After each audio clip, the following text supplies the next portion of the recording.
Tall Paul from SRQ Crawling. We out here on a kind of dreary, unusually cold Florida day.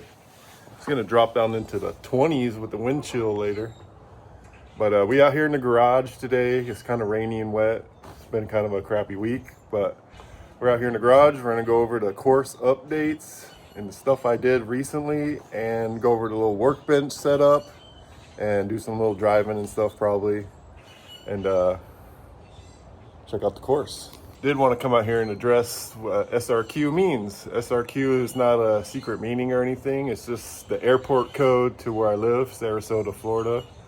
So SRQ is called SRQ Airport, like Atlanta is ATL or Las Vegas, LAS. It's just some weird letters they picked out for Sarasota. So what it means is Sarasota Crawling. It's just where we live, Sarasota, Florida. So I just want to clear that up. It's not like a secret meaning or code or nothing, nothing crazy like that.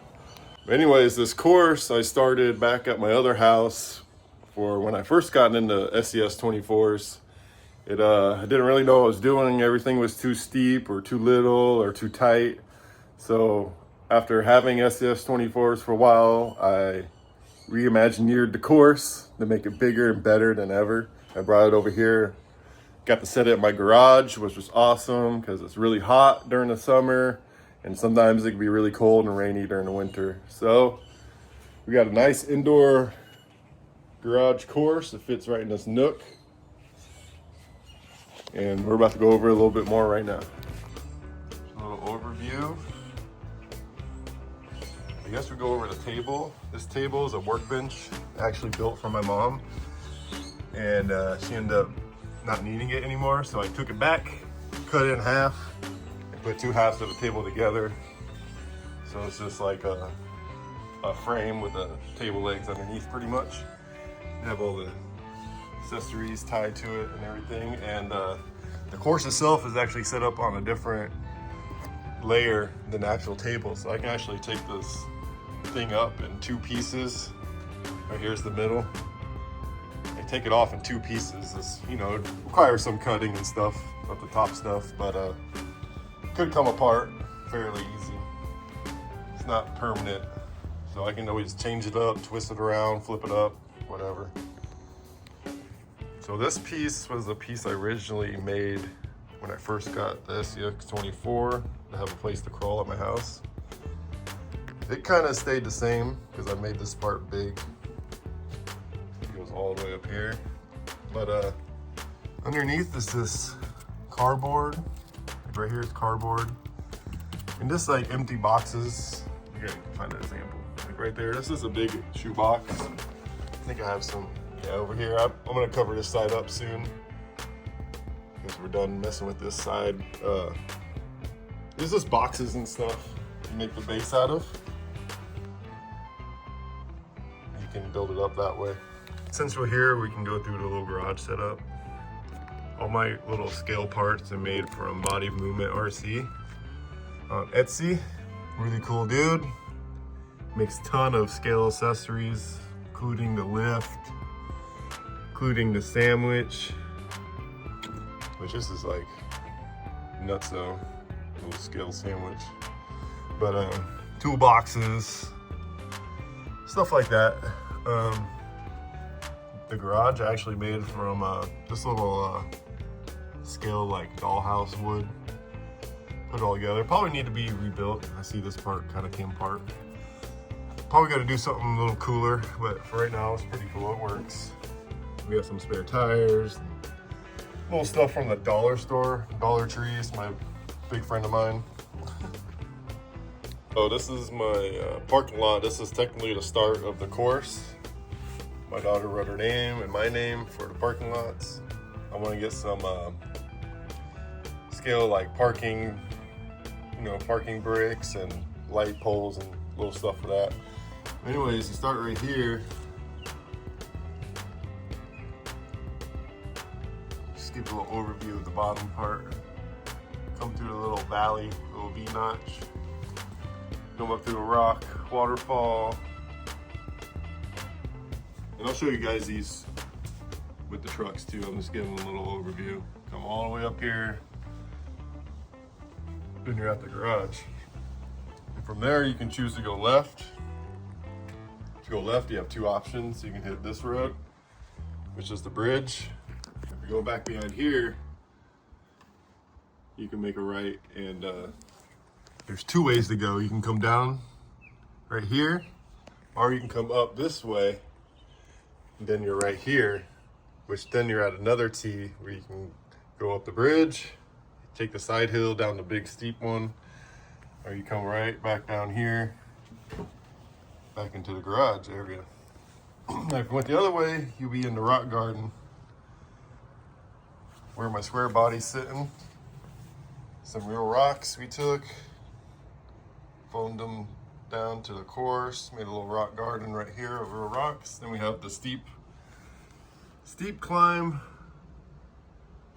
all the way up. This is kind of my tester right here. Can't really tell on camera, but this is a nice little steep test climb all the way down here, back around to the rock garden. And there's also a notch right here you can crawl through. Goes kind of through here, and you end up right here, which is right back in the garage area. So pretty cool. You have 1, 2, 3, 4, 5, 6 different kind of lines you can take here. So I want it really interdimensional, not dimensional, but you know, there's lines behind, there's lines above, below, you can crawl in and out. So it's really entertaining. You can play on this thing for a long time and not get bored.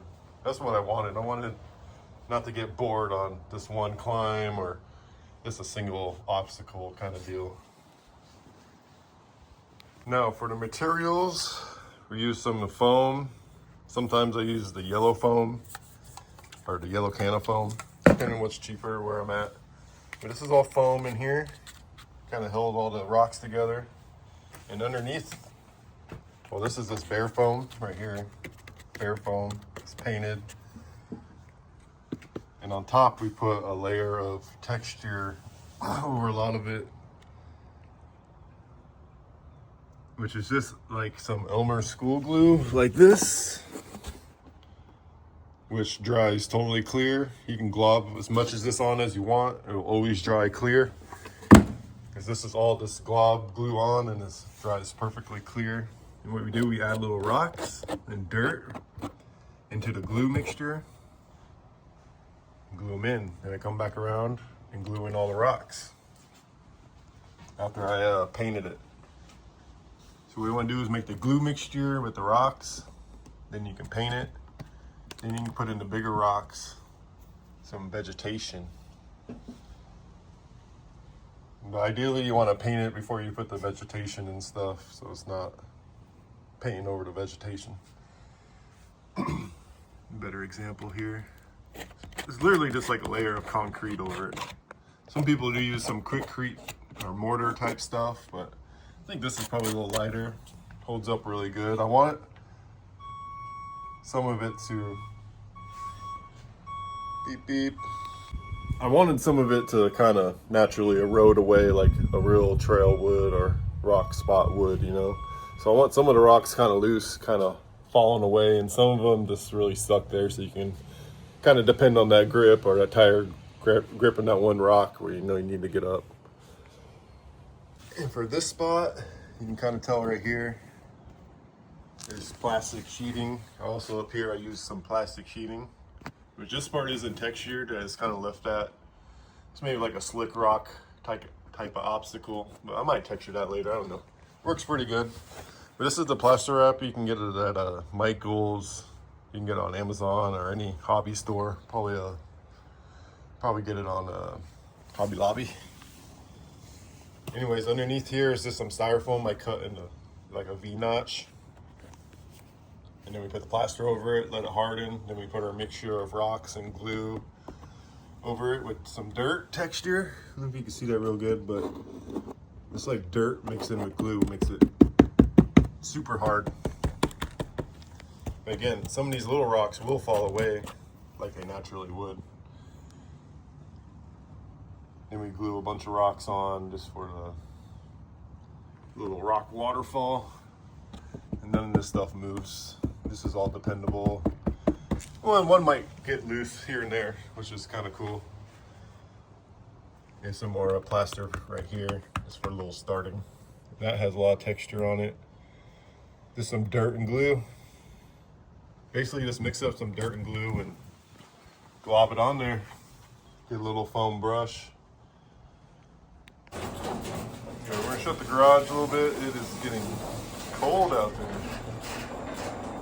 As the day goes on, it's getting colder. That's a little course update. The update is this big uphill part we made into the garage. Then like this part, we made a little bridge. That's the only real major update we did, besides adding a lot of texture. That'll take us around to the tool bench, workbench area. This is where I mess around and tinker and stuff. I got a nice silicone large mat. It's made for like soldering and stuff, because I had one of these, but it ended up getting overran by stuff. So I'm keeping this mat nice and clean for my workspace. This is our next project in line. It's gonna be a F100 rock crawler that I've seen a 1-1 of. So right now I'm wet sanding it. I'm waiting for some more parts to come in this week, and we'll get to painting it this weekend probably, but I've been wet sanding this, trying to get it to look right. It's looking pretty good. Almost ready. Got the chassis coming later today. Got some buckets. Let me know if you want a bucket. We can hook it up. But this is the workspace. We got 2 wrenches we need, really. This is one of the best ones I ever found on Amazon. The Dynamite. This is like a real steel head. It will not round out or anything. This is like the nicest one I've ever found. Some people use electric stuff a lot. I don't really use the electric screwdrivers. I just do everything by hand. Can get annoying on the wheels, but that's where I'll cheat once in a while. But yeah, that's the work bench setup. We got the glue and this miscellaneous dirty, you know, everybody needs a pile for screws. So that's my screw pile. I can just reach in there, get some glue or screws. We have slaps. Maybe I'll sell some slaps in a bucket. Something like that. Maybe some parts I'm working. Maybe have some signature parts out soon. Maybe I'll sell them in a bundle with the buckets. This is my Hot Wheels wall I'm working on. Mostly trying to collect trucks and off-road vehicles. But there's some other cool ones that's mixed in there. And that's the workbench. We got like little things. One's full of motors. One's full of servos. One's just full of fucking tie wraps because I'm crazy. The buckets work good for holding bigger tools. Up here I have the shelves with the rigs. Things backlit. The boat, which needs to be rebuilt. But yeah, that's the overview. I'm gonna run the course a little bit, get some clips. I'm gonna run the course a little bit, get some clips for you, and wrap up the video. All right, hopefully these lights don't flicker on the camera, the LED lights. Now, this part is pretty hard, but I wanted it, I wanted it a challenge. I said I want to get bored, I want it to be hard. Some areas, but some areas are just fun.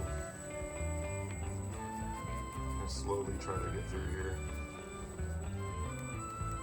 It's a little tricky here. Wants to pull the front end up on the driver's side a lot. Sorry, try to not flip this thing over.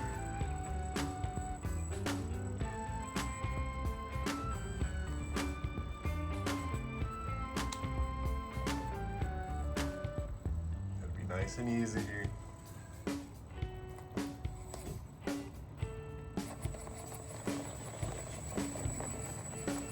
As I got it. Alright, overdrive. Kind of off the course here. Oh! Once again, this is not the easy part of the course. This is the most challenging part, but it can be done, obviously. Pretty much did it. I just had a bad line going up. don't want to fall off here because you're about 3 or 4 feet off the ground. Right here. As I almost drive off the edge. Alright. Get it together. I don't have my filmer today. I usually self-film the driving clips anyways, but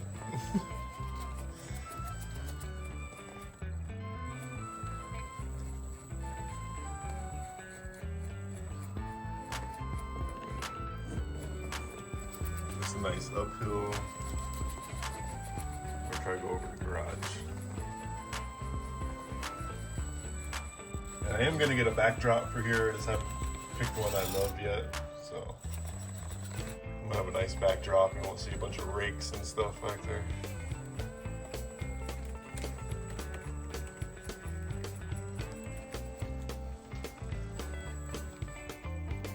Even the easy stuff can get tricky.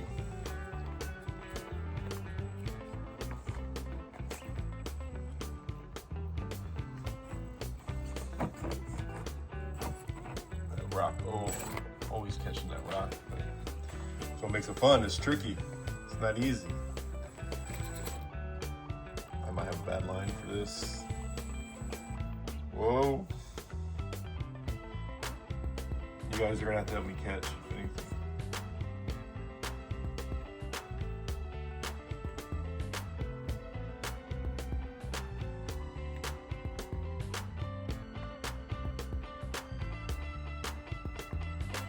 That Group RC motor from China getting her done. The super slow crawl.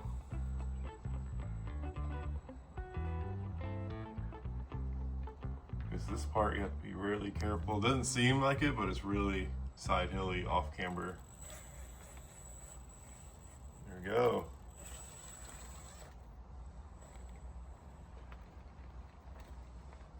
Now this I might have a messed up line for. Ah! Alright, after I scare myself, get this thing lined up for a downhill.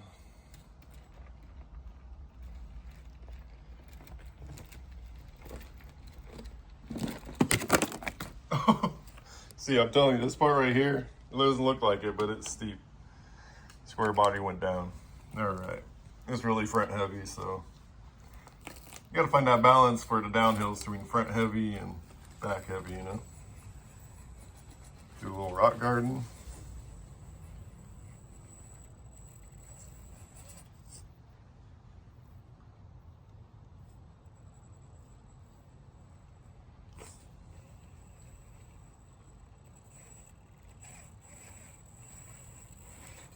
Going off the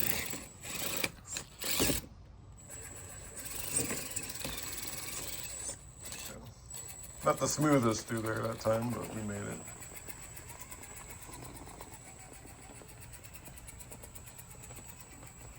That brings us back to this intersection here. I have a big old spider web right here. That will catch you if you fall. Not even filming nothing. There we go.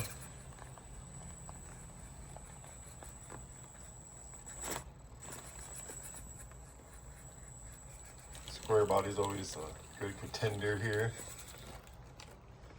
Basically hand curated for this truck.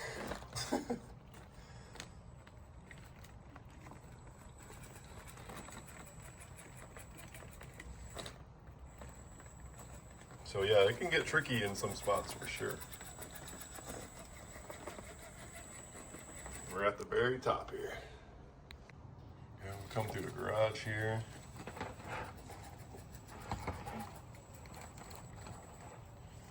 Dragging on those real rocks, no 3D printed rocks in here.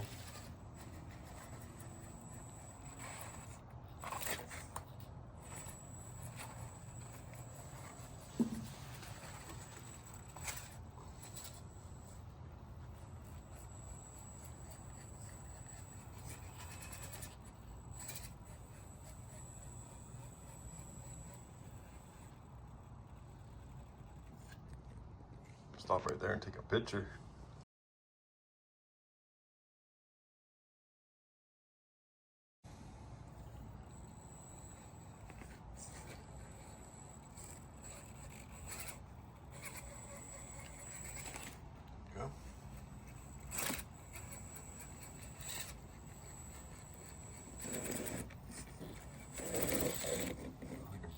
rock perfectly.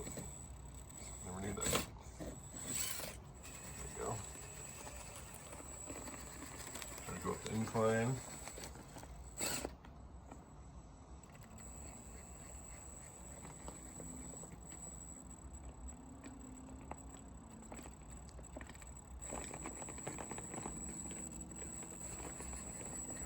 Yeah, that part.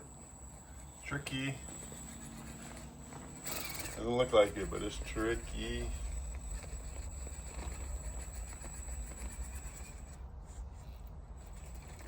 Gotta play with the trim on this. I think, oh, maybe that's full. It's right in that fender.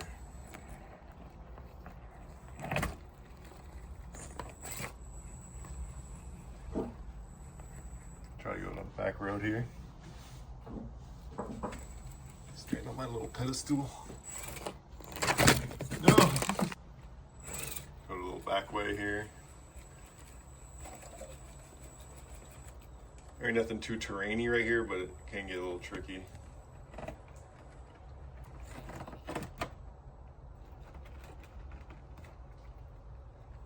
And back behind there is my TV box, so if you fall off the course, you're just falling into that box. It's not too bad.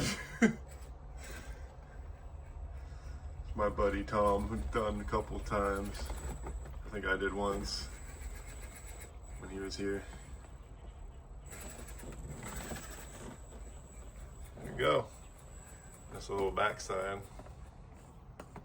Yeah, it's a little course update, a little preview to the course, a little workbench where I do all my tinkering. Thanks for watching, guys. I appreciate all the support I have lately. We're almost at 600. At 1,000, we're gonna have a great giveaway. So tell your friends to like, subscribe, leave love on the video. Thanks, guys. Thanks for watching. Catch you on the next one. Stuck a pin in your backbone, spoke it down.